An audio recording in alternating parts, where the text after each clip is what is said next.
Welcome to 9 Minutes of Wonder. I'm Betsy Hedberg. I hope this podcast will help you rekindle your sense of wonder for this awe-inspiring world. If you like what you hear in the next few minutes, please subscribe and share. Hello, everyone. Happy New Year. This is, of course, a time of year when we traditionally sort of reset time, right? And people make resolutions and they decide this is a whole fresh start. So I hope you're having a good year so far. It's only been a very short time, but in honor of it being the beginning of a new calendar year, I thought I would talk about the concept of time today because this really fascinates me, and I hope you'll find it interesting too. So how do you envision the passage of time? For me, when I think about the passage of time, I'm usually thinking about it in terms of my own day-to-day life. And that's probably the case for you as well, something that I can relate to, right? And when I imagine the passage of time, I often go back and picture a book that I had when I was a young child. I don't even remember what the book was about, but I remember that the inside cover had the months of the year laid out, and they were in 3 rows with pictures, and for each month, there was a picture of a child doing something fun. I remember the colors, like June was really red, and the fall colors, of course, were orange, and May and April were more green and pink, and the children were doing things like swimming in July, and then, of course, in January, it was all white, and the children were skating. So I have this visual image of the months of the year laid out like that. And when I think about a year and a year's time, I actually go back and think about those little children doing fun things throughout the year. And it's actually kind of like a metaphor of time for me. It's how I envision or imagine the passage of the months over the year. And you may have something similar in your mind as well. That's all nice for the annual calendar. But what about these really long distances in time? Like we think about what is going to happen to the Earth in 1 million years? Will there be people in 10 million years? Oh, no, I don't think so. What happens in the future? Or what was it like 1 billion years ago? Can you even imagine how to conceptualize 1 billion years? I have a hard time doing that, but we'll talk a little bit about that today. You may have heard about some metaphors of long distances of time, or what's often called deep time. Ways of envisioning this concept of time that we really cannot envision well because it's like beyond the scope of anything that we can really relate to. The term deep time was coined by the American author John McPhee, and he wrote, quote, "Numbers do not seem to work well with regard to deep time.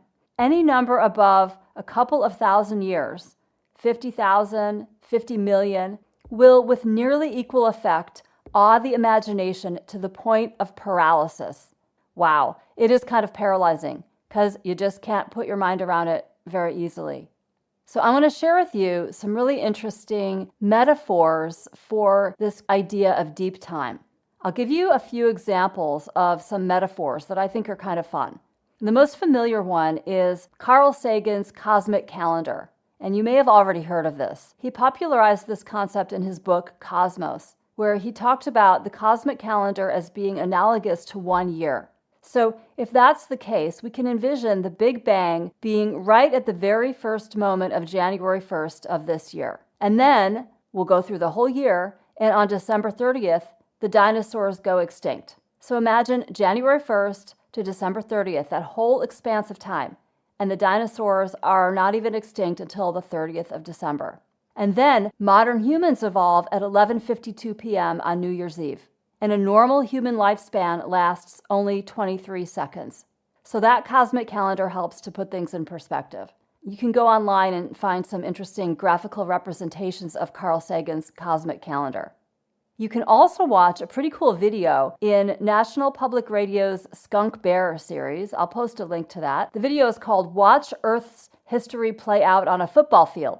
And this video shows a guy walking down a 100-yard American football field to help us visualize the Earth's history along the length of that field. And every inch, or about 2.5 centimeters, is 1.3 million years. And he shows the 1-yard line and says, this is where there was a catastrophe. And that catastrophe at the 1-yard line was the Great Extinction 66 million years ago when the dinosaurs went extinct, and a lot of other species did as well. So that's 1 yard from the finish. And then humans appeared at almost the very end, almost where the guy's going to get a touchdown. And remember, this is just about the Earth's age, which is about 4.5 billion years. We're not even talking about the universe's age, which is a little under 14 billion years, which would, of course, require a much bigger football field. Back to John McPhee and his book, Basin and Range, because he provides a metaphor of the king's arm. And he says, consider the Earth's history as the old measure of the English yard, the distance from the king's nose to the tip of his outstretched hand. One stroke of a nail file on his middle finger erases human history. Wow. Oh my goodness. An English yard is about 0.91 meters. So you can envision stretching out your arm or the arm of a man and filing a fingernail once. And that is human history. I find that really impressive. Another deep time metaphor that I really like is the last one I'll share with you today. This is from an article I found in theconversation.com. I'll post a link to this one as well. It's called A Glass of Whiskey Could Help You Get Your Head Around Deep Time. The authors of the article trace deep time in a glass of whiskey, and you can do the same thing. So get out a glass of whiskey and sit back if you have any whiskey. I don't even like whiskey, but of course you can do this in your imagination. So imagine you're sitting here with your glass of whiskey, and then you're thinking about all the different layers of time that went into producing that delicious glass. For example, they talk about the peat smoke used in the malting process. This mind experiment, by the way, was done in the Orkney Islands, which are the islands just north of Scotland. And when the authors talk about peat, they're talking about this slow accumulation of the decomposed organic matter that builds up over thousands and thousands of years in these really wet conditions that you can find throughout Scotland and on the Orkney Islands. So they're thinking about drinking this whiskey, and they're imagining the thousands of years of peat development that were needed to produce the whiskey and to malt it.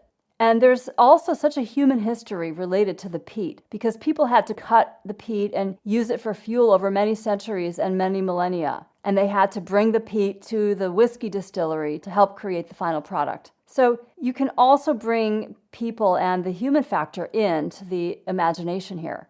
And then think about the water that created this peat. So the water goes back even farther in time, right? You can think about the individual molecules of water and where they came from. And then you're really getting back into deep time. You could really do this with just about anything, I think. Looking at an object in your home or something that you drink and saying, well, okay, yeah, maybe it was cultivated last week. Maybe they picked these raspberries for this raspberry tea and made it fresh for me just this week. But what about the soil? And what about the water? And what about the rocks underneath the soil? Those are a lot older. And a final quote from this article about whiskey that I really love says, thought of like this, any object might serve as a lens through which to see deep time's vivid presence today.